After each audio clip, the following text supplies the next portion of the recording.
வாழ்க்கையில் ஆரம்ப காலகட்டத்திலே கிடைத்து விடுவதில்லை. அது நமக்கு தெரிந்தது தான். சில குழந்தைகளுக்கு அது கிடைத்து விடுகிறது, சில வாலிபர்களுக்கு கிடைத்து விடுகிறது. சிலர் முதுமை அடைந்தாலும் அந்த சிவ அனுபவமானது அவர்களுக்கு கிடைப்பதில்லை. சிவபெருமானை நினைக்க வேண்டும் என்ற எண்ணமும் அவர்களுக்கு வருவதில்லை. அதற்கெல்லாம் காரணம் நாம் அறிந்தது தான். நம்முடைய கர்மா அப்படிங்கிற அந்த ஒரு விஷயம், நாம் எதை தாங்கி வந்திருக்கிறோமோ அந்த கர்மத்திற்கு ஏற்றவாறு எந்த காலத்திலே நாம் இறைவனை அறிந்து கொள்ள வேண்டும், அவரை உணர்ந்து கொள்ள வேண்டும் என்று இருக்கிறதோ அந்த காலகட்டங்களிலே நமக்கான வாய்ப்பானது கிடைக்கிறது.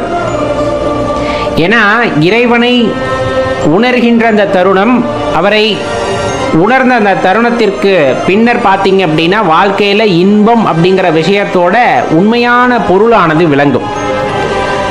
அப்போ அந்த உண்மையான இன்பத்தை நீ அனுபவிக்க வேண்டும் என்றால் அது ஸ்வர்க்கம் அல்லவா? அந்த இன்பத்தை அனுபவிக்கின்ற அந்த நாட்கள் எல்லாம் பார்த்தால் வாழ்கின்ற நாட்களிலே ஸ்வர்க்கத்தில் இருப்பது போன்ற அனுபவத்தை ஏற்படுத்தும் அல்லவா? அப்போ அந்த அனுபவமானது நமக்கு கிடைக்க வேண்டும் என்றால் நம் கர்ம பலன்களை கழித்தாக வேண்டும். முன்னர் நம்ம அந்த மூட்டையில் தூக்கிக்கிட்டு வந்திருக்கோம்ல, சில கர்ம பலன்கள், செய்த தெரிந்து தெரியாமல் செய்த வினைகள் எல்லாம் இருக்கின்றன அல்லவா? அதற்கான பலன்களை அனுபவித்தால்தான் பின்னர் இந்த இன்பத்தை அடைய முடியும். ஏன்னா இறைவன் எப்பொழுதுமே நமக்கு முன்னால் வாய்ப்புகளை வழங்குகின்றார். இறைவனை அடைவதற்கான வாய்ப்புகளை நல்குகிறார். அதில் நம்ம எதை எடுத்துக்கிறோம் அப்படிங்கிறது தான் இந்த இடத்துல பெரிய ஒரு சின்ன தடுமாற்றமே வரும். அந்த இடத்துல இப்போ ஆரம்ப காலகட்டத்திலே நமக்கு ஈடுபாடானது இருக்கும். இறைவனை வழிபட வேண்டும், இறைவனை வழிபட வேண்டும் அப்படிங்கிற ஈடுபாடானது இருக்கும். ஆனால் நம்மளால் சரியாக வழிபட முடியாது, கோவிலுக்கு கூட செல்ல முடியாது. ஏன்னா ஆரம்ப காலகட்டம் அப்படிங்கிறது கோவிலில் பார்த்து இறைவனை தெரிந்து கொள்ளுதல் அப்படிங்கிறது. இப்போ நம்மளால் சரியாக சிவாலயங்களுக்கு கூட போக முடியாமல் இருக்கிறதுனா இன்னும் உன் கர்மம் அந்த இடத்துல இருக்குது அப்படின்னு அர்த்தம். இன்னும் நீ அனுபவிக்க வேண்டியது, அதையெல்லாம் கழித்து முடித்தால்தான் நீ ஆலயத்திற்குள்ளே செல்ல முடியும் அப்படிங்கிறது ஒரு விதி.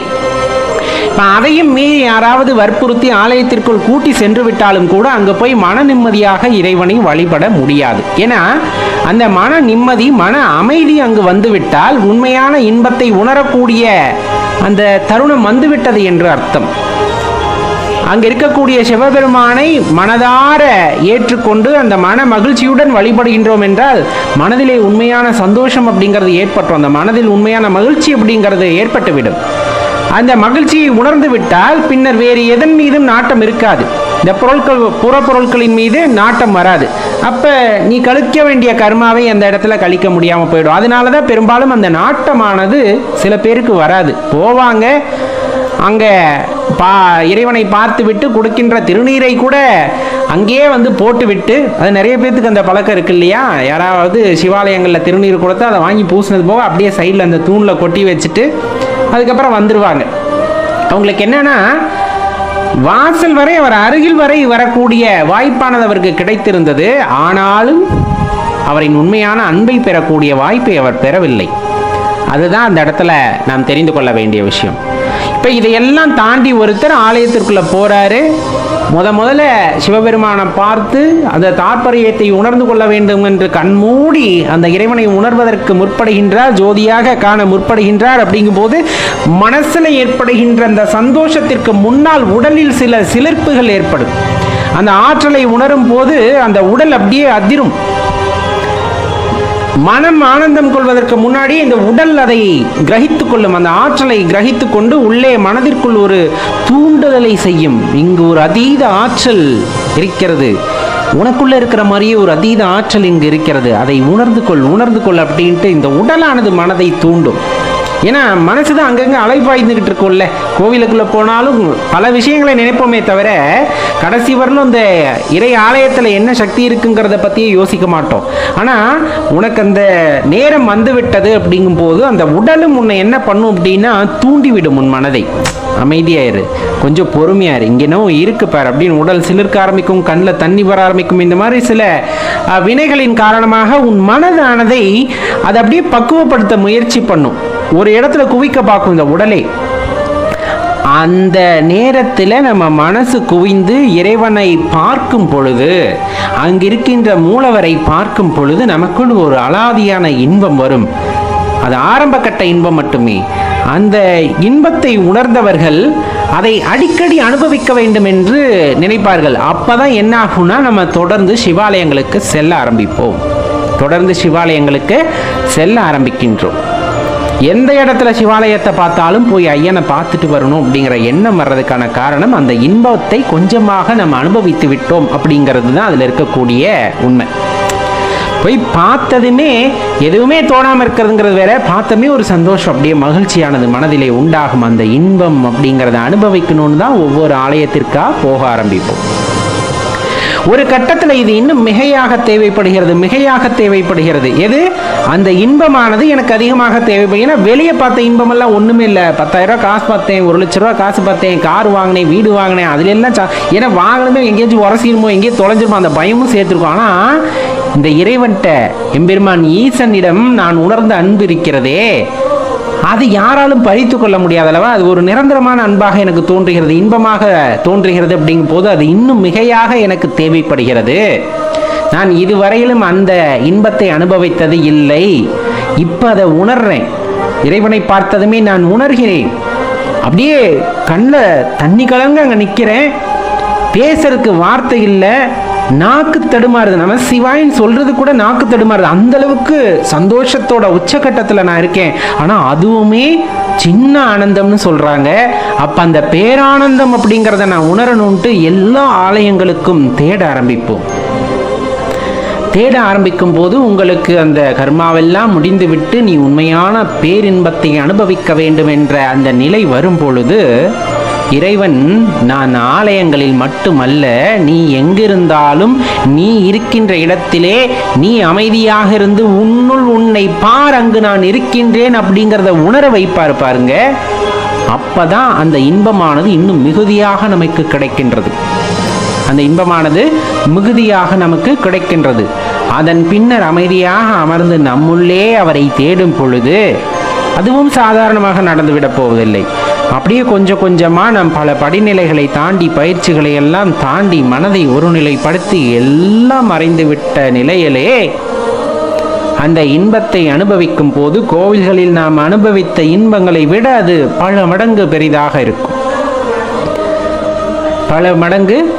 இருக்கும். அப்ப அந்த இன்பம் அப்படிங்கிற அந்த விஷயம், அந்த மகிழ்ச்சி அப்படிங்கிற விஷயம் எங்கு உறைந்திருக்கிறது அப்படின்னா, உன்னுள் உறைந்திருக்கிறது. அதை நீ புரிந்து கொள் அப்படின்ட்டு ஈஸ்வரன் அந்த இடத்துல நமக்கு காட்டுகிறார். அப்ப அந்த உண்மையான இன்பத்தை அனுபவிக்க கூடியவர்கள் அப்படிங்கிறவங்க 8 வயசுல இருக்கலாம், 10 வயசுல இருக்கலாம், 15 வயசு, 30 வயசு, 50 வயசு, 70, எப்ப வேணாலும் இருக்கலாம். அவரவர் தூக்கி வந்த மூட்டைக்கு தகுந்தார் போலே அது வேறுபடுகிறது. நம்ம முயற்சி செய்கிறோம், இறைவனை பார்க்க வேண்டும், இறைவனை உணர வேண்டும் என்று.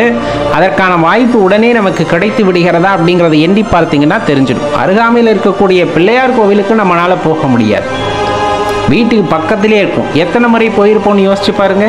இறைவன் எல்லாம் ஒருவர் தான், பல வடிவங்களிலே பல நாமங்களிலே இருக்கின்றார். இருந்தாலும் அந்த ஆலயத்துக்கு கூட நம்மளுக்கு போகிறதுக்கு வாய்ப்பு கிடைத்திருக்கிறார். ஏன்னா இறைவன் ஆணையிட வேண்டும். நாம் அங்கே செல்ல வேண்டும் என்றால் இறைவன் ஆணையிட வேண்டும். அவர் ஆணையிடாமல் எதுவும் நடக்காது அப்படிங்கிறத தெளிவாக தெரிஞ்சுக்கணும். அதுதான் இப்போ நம்ம தெளிவாக உணர்ந்து கொள்ள வேண்டிய விஷயம். இன்னொன்று, இந்த வாழ்க்கையில் மனதோட தன்மைக்கு ஏற்றவாறு தான் நம் வாழ்க்கையிலே எல்லாம் மாறுபடுகிறது. இது எல்லாமே தெரிஞ்சது தான். நம்ம மனதானது ஒரு விஷயத்தை விரும்ப வேண்டும். இப்போ எல்லாரும் சொல்கிறாங்க சிவபெருமான் கருணையான தெய்வம், அவர் கருணையே வடிவமானவர்னு சொல்கிறாங்க. சொல்கிறத நான் கேட்குறனால என்னால் உணர்ந்துட முடியுமான? கிடையாது. என் மனம், இந்த உடலிலே இருக்கின்ற அந்த மனமானது அதை ஏற்றுக்கொள்ள வேண்டும். ஆம், இறைவன் கருணையே வடிவமானவர் அப்படிங்கிறத உணர்ந்து கொள்ள வேண்டும். உணர்ந்து கொண்டு அதன் வழியிலே நாம் பயணிக்க வேண்டும் என்ற ஏக்கமான அந்த மனதிற்கு வர வேண்டும். அதுதான் ரொம்ப முக்கியமான விஷயம். வெளியிருந்து 1000 பேர் 1000 விதமாக சொல்லலாம். இறைவனுடைய அருமை பெருமைகளை, அவருடைய திருவிளையாடல்களை பல்வேறு வகையில் சொல்லலாம். அதை கேட்கும் போது சந்தோஷமா இருக்கும், அதுக்கப்புறம் காத்துல கரைஞ்சு போயிடும். ஆனா இந்த மனசு அப்படிங்கிறது இறைவனை ஏற்றுக்கொள்ள வேண்டும். இறைவனுடைய அருமை பெருமைகளை தெரிந்து கொள்வதற்கு அதனுள்ளே ஆர்வம் ஏற்பட வேண்டும். அப்படி ஆர்வம் ஏற்பட்டு அதனை நோக்கி பயணிக்கும் பொழுதுதான் என்ன ஆகும் அப்படின்னு பார்த்தோம் அப்படின்னா அது அனுகூலமானதாக நமக்கு மாறுகிறது. ஏன்னா நீங்க நிறைய பயிற்சி செய்யலாம், முயற்சி செய்யலாம், எது வேணாலும் செய்யலாம். இந்த உடல் வழியா நீங்க செய்கின்ற பிராணாயாமமா இருக்கலாம், மனதை அடக்கி செய்கின்ற தியானம், எது வேணாலும் செய்யலாம். ஆனா மனசு வேற எங்கேயும் அலப்பாஞ்சுக்கிட்டு இருந்ததுன்னா நீங்க செய்யற பயிற்சிக்கோ முயற்சிக்கோ எந்த பலனும் இல்லை அப்படிங்கிறது உங்களுக்கு நல்லா தெரிஞ்சிருக்கும். மனக்கட்டுப்பாடு இல்லாமல் நாம் பெறுகின்ற எந்த விஷயத்திற்கும் அனுகூலமாக இருக்காது. அது இயல்பான வாழ்க்கையிலே வாழ்வதாக கூட இருக்கட்டுமே, மனதை வைத்து எனக்கு இது வேண்டும் அப்படிங்கிற ஒரு ஆழமான பிடிப்புடன் ஒருவன் முன்னேறுகின்றான் அப்படிங்கும் போது அவனுக்கு அந்த பொருளானது கிடைக்கின்றது, அந்த இன்பமானது அவனுக்கு கிடைக்கின்றது. மனது ஒன்றாமல் எனக்கு இது வேண்டும் இது வேண்டும் என்று நினைத்தாலும் மனதிலே இரண்டு நிலைப்பாடுகளுடன் இது கிடைக்குமா கிடைக்காதா என்ற நிலைப்பாட்டிலே தடுமாறி கொண்டிருந்தாலும் அந்த நிகழ்வானது அங்கு நிகழப்போவது இல்லை அப்படிங்கிறத தெளிவாக தெரிஞ்சுக்கணும். இப்போ நமக்குள்ள ஒரு ஜோதியானது இருக்கிறது, அந்த ஜோதி இருப்பதே தெரியாமல் நாம் இருக்கின்றோம். எப்போது நாம் உணர்கிறோமோ அந்த ஆத்ம ஜோதியானது பிரகாசமாக மாறும் பொழுது உடலே ஜோதி வடிவமாக மாறுகிறது. இதெல்லாம் ஞானிகள் எடுத்துரைத்தது. ஆனால் அந்த ஜோதியை காண்பது, அந்த ஜோதியை இன்னும் ஜோதி பிளம்பாக மாற்றுவது எல்லாமே நம்முடைய முயற்சியினால் தான். அந்த முயற்சிக்கு அடிப்படை காரணமாக இருப்பது மனம்தான். மனம் ஒன்ற வேண்டும். மனம் நாம் இதை செய்ய போகின்றோம் என்பதை ஏற்றுக்கொள்ள வேண்டும். அவ்வாறு அதை ஏற்றுக்கொள்ளும் பொழுது, ஏற்றுக்கொள்ளும் நிலையில் அது இருக்கும் பொழுது கண்டிப்பாக உங்களுடைய பயிற்சிகளானது அந்த இடத்துல உங்களுக்கு கை கொடுக்கும் அப்படின்னா அதில் எந்த சந்தேகமும் வேண்டாம். இப்போ எல்லாத்துக்குமே இருக்கிறது தான், நம்ம வாழ்கிற வாழ்க்கை எப்பவுமே சந்தோஷமான வாழ்க்கை அப்படிங்கிறத நீங்கள் நம்புறீங்களா இல்லையா? இறைவன் நமக்கு கொடுத்த வாழ்க்கை எவ்வளவு ஆனந்தமானது அப்படிங்கிறத நீங்கள் நம்புறீங்களா இல்லையா? ஏன்னா நம்ம என்ன நிலையில் இருக்கிறோம் அப்படின்னா, எனக்கு இன்னும் கிடைச்சிருந்தா நல்லா இருக்கும், தான் அவரை மாதிரி ஒரு பங்களா கட்டியிருந்தா நல்லா இருக்கும், தான் அவரை மாதிரி ஒரு சாமியாராக போயிருந்தா நல்லா இருந்திருக்கும், தான் அவரை மாதிரி பேசக்கூடிய ஆற்றல் இருந்திருந்தா நல்லா இருந்திருக்கும், தான் அந்த அம்மா மாதிரி வந்துட்டு பட்டுப்புடவை நாள் இருந்தால் நல்லா இருந்திருக்கும். இப்படியே தான் நம்ம மனசு நினைக்குமே தவிர இறைவன் உங்களுக்காக கொடுத்த வாழ்க்கையை பற்றி யாருமே யோசிப்பதில்லை. இறைவன் உங்களுக்காக கொடுத்த வாழ்க்கையை பற்றி யாருமே யோசிக்கிறது இல்லை. உங்களுக்கு என்ன கொடுக்கப்பட்டு இருக்கிறது வேலை? இந்த உலகத்திலே பிறந்து வந்திருக்கின்றோம். இந்த உலகத்திலே பிறந்து வந்ததிலிருந்து உங்களுக்காக ஏதேனும் ஒரு வேலையை இறைவன் கொடுத்திருப்பாரே, அதை பற்றி என்றாவது யோசித்திருக்கிறோமா அப்படின்னா அது பெரிய கேள்விக்குறியாகத்தான் இருந்து வருகிறது. ஏன்னா அந்த கேள்விக்கான விடையை தெரிந்து கொண்டால், அவ்வளவுதான் வாழ்க்கை. அதை தேடி ஓட ஆரம்பிச்சிடும். அப்புறம் நம்மளுக்கு எந்த விஷயமுமே வந்துட்டு கண்ணுக்கு புலனாகாது, எதை பற்றியுமே கவலைப்பட மாட்டோம். அந்த பேரின்பத்தை அனுபவிப்பது அப்படிங்கிறது எல்லாத்துக்குமே கொடுப்பனை இருப்பதும் இல்லை. நம்ம ஏற்கனவே சொன்ன மாதிரி என்னதான் போனாலும் இன்னொரு 1 லட்ச ரூபா சம்பாதிச்சா நல்லா இருக்குமே, இந்த அவர் மாதிரி ஒரு கார் வாங்கினா நல்லா இருக்குமே, இந்த அவர் மாதிரி ஒரு வீடு கட்டினா நல்லா இருக்குமே, இந்த மாதிரியே நாம் எண்ணங்கள் செல்லும் பொழுது உண்மையாகவே உன் மனதிற்கு எது கிடைத்தால் ஆனந்தமோ அது கிடைக்காமலே போய்விடுகிறது அப்படிங்கிற விஷயத்தை அந்த இடத்துல நம்ம மறந்துடுவோம். அகப்பொருட்களின் மீது கவனம் செலுத்தாமல் புறப்பொருட்களின் மீதே கவனம் செலுத்தி கொண்டிருந்தால் கிடைக்கின்ற இன்பம் அப்படிங்கிறது அவ்வளவு பெரிதான விஷயமாக இருக்காது. சிவபெருமான் பல பேத்துக்கு பல வாய்ப்புகளை கொடுக்கின்றார். இதெல்லாம் சரி, இதெல்லாம் தவறுன்னு அவங்க உள்ளத்துக்குள்ளே இருந்து பல குரல்கள் கேட்கும். ஆனால் அந்த குரலை யாரும் கேட்பதில்லை. அப்படியே கழுத்து பிடிச்சி நசுக்கி அமைதியாரு அப்படின்றாங்க. ஏன்னா இந்த புறப்பொருட்களின் மீது இருக்கின்ற நாட்டம் அவர்களுக்கு அவ்வளவு பெரிய ஆனந்தமாக தெரிகின்றது. உள்ளத்திலே இருக்கின்ற அந்த அன்பை, அமைதியை, பேரமைதியை உணர்ந்து கொள்வதற்காக நாம் எதுவும் செய்வதில்லாமல் போகிறதல்லவா? அதுதான் இங்கே இருக்கக்கூடிய பெரிய பிரச்சனையே. அது ஏதாச்சும் செய்யணும்ல, மனசு சந்தோஷமாக இருக்கணும்னு நம்ம ஏதாவது செய்யணும் இல்லையா? என்ன செய்யறது? மனசுக்கு பிடிச்சது செய்யணும். மனசுக்கு என்ன பிடிக்கும் அதுவே தெரியலையே, அதைத்தானே தினம் தினம் தேடிக்கிட்டு இருக்கோம். எப்போ உண்மையான சந்தோஷத்தை அந்த மனசு உணருதோ அப்போ தான் அதுக்கு அதை பிடிக்கும். அப்போ நீங்கள் பல சந்தோஷத்தை காமிச்சிட்டீங்க, இறைவனின் மீது நாட்டத்தை ஏற்படுத்தி அதன் வாயிலாக உண்டாகின்ற அந்த ஆனந்தத்தை அந்த மனதிற்கு புரிய வைத்து விட்டால் அது வேறு எங்கும் செல்லாது. வேறு இந்த சின்ன சின்ன ஆசைகளை எல்லாம் நாடி அது செல்லாது. மாறாக பிடித்த பிடிவாதமாக இறைவனையே பற்றி கொண்டு அங்கே இருக்கும், அந்த இறையாற்றலையே பற்றி கொண்டு இருக்கும் என்றால் அதில் எந்த மாற்று கருத்தும் இல்லை. நீங்கள் யோசிச்சு பார்த்தீங்கன்னா உங்களுக்கு நல்லா தெரியும்.